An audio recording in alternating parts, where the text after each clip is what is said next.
Hello दोस्तों, आप सभी का स्वागत है हमारे YouTube चैनल कविंदर भैया पर। तो दोस्तों, आज हम लोग कक्षा 8 का महान व्यक्तित्व पढ़ेंगे। आज हम लोग पाठ 2 पढ़ेंगे। हमारे पाठ का नाम है भारतीय संस्कृति के अग्रदूत। तो आज हम लोग इस पाठ का सारांश देखेंगे।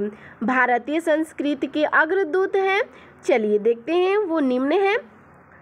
पहले आते हैं महर्षि अगस्त्य। ठीक है, तो आइए इनका सारांश देखते हैं।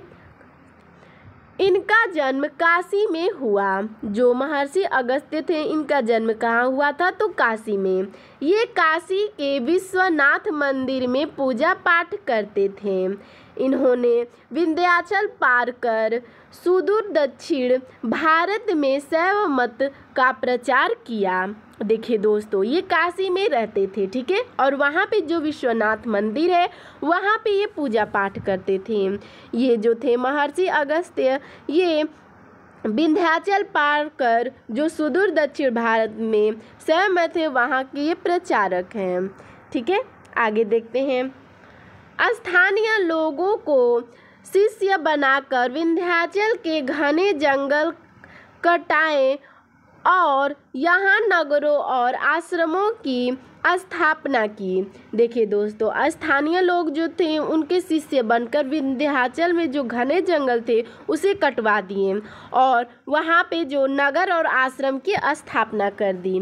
यहाँ के लोगों को कला कौशल सिखाया। जो यहाँ के लोग थे उनको कला और कौशल सिखाया जाता था। ठीक है, पांड्य देश के राजा इन्हें देवता की तरह पूजते थे। ठीक है, आगे देखते हैं क्या होता है। भारतीय संस्कृति और शैव धर्म के प्रचार के लिए ये भारत से बाहर कंबोडिया, जावा, सुमात्रा, बोर्नियो आदि द्वीपों तक गए।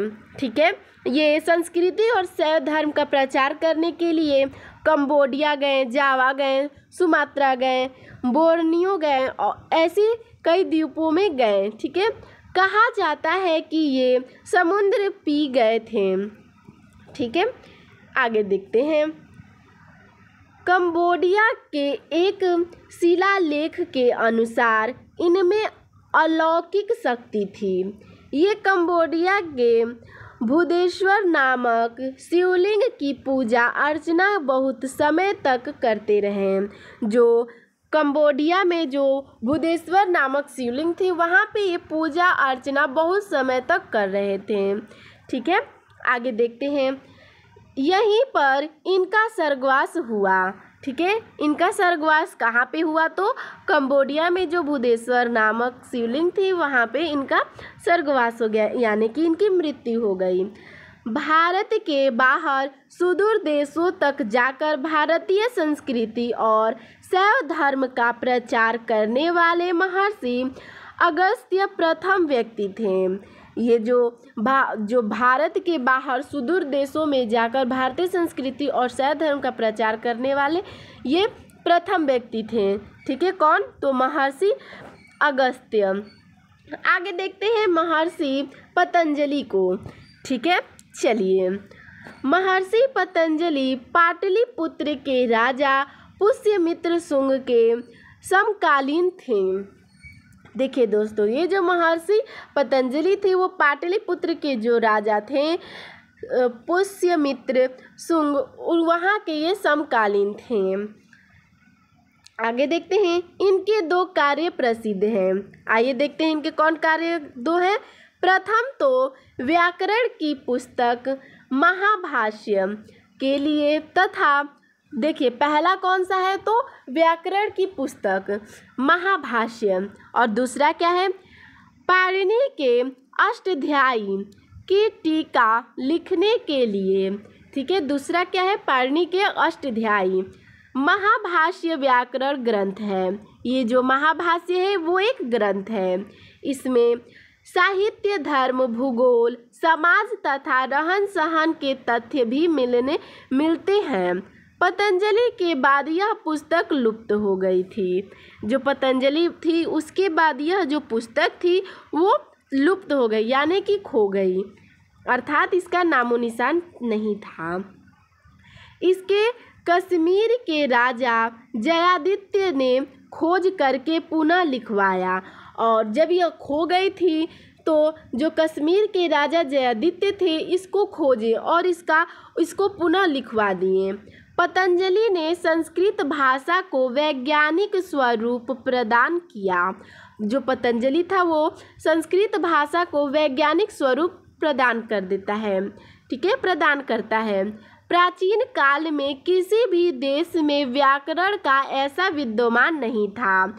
जो प्राचीन काल था वहाँ पे किसी भी देश में व्याकरण का ऐसा विद्यमान नहीं था, अर्थात महर्षि पतंजलि जैसा। आगे देखते हैं, अगले हैं हम लोगों के ऋषि याज्ञवल्क्य।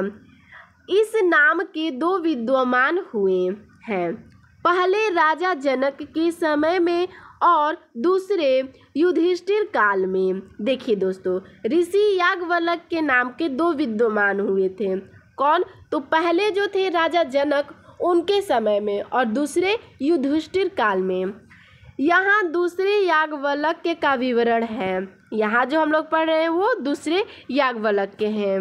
इन्होंने याज्ञवल्क्य स्मृति नामक धर्मशास्त्र की रचना की, जिसे याज्ञवल्क्य संहिता भी कहा जाता है। ये जो याज्ञवल्क्य थे वो धर्मशास्त्र की रचना करते हैं, ठीक है, जिसे याज्ञवल्क्य संहिता कभी कहते हैं। स्मृति प्राचीन काल में ऐसे धर्मशास्त्र को कहा जाता था जिसमें आचार व्यवहार, नियम कानून आदि की व्यवस्था दी जाती थी। स्मृति जो यानी कि याद करने वाला जो प्राचीन काल था वहाँ पे जो धर्मशास्त्र है कहा जाता है कि जिसमें आचार व्यवहार, ठीक है, नियम कानून आदि जैसी व्यवस्था होती है, ठीक है, उसे ही याज्ञवल्क्य संहिता में लिखा गया है। आगे देखते हैं, याज्ञवल्क्य स्मृति के 1012 श्लोक 3 अध्यायों में विभक्त है। याज्ञवल्क्य जो उनकी स्मृति में 1012 श्लोक है और 3 अध्याय में विभक्त किया गया है। इस ग्रंथ पर अनेक टीकाएं की गई हैं। जो ये ग्रंथ है उस पे कई बहुत सारी टीकाएं की गई हैं। देखते हैं आगे, इनमें मिताक्षरा और दया भाग प्रसिद्ध है। हिंदू कानून के लिए यह पुस्तक प्रामाणिक मानी जाती है। याज्ञवल्क्य ने शास्त्रार्थ में अनेक पंडितों को हराया। जो याज्ञवल्क्य थे वो शास्त्रार्थ में अनेक पंडितों को हरा दिया था।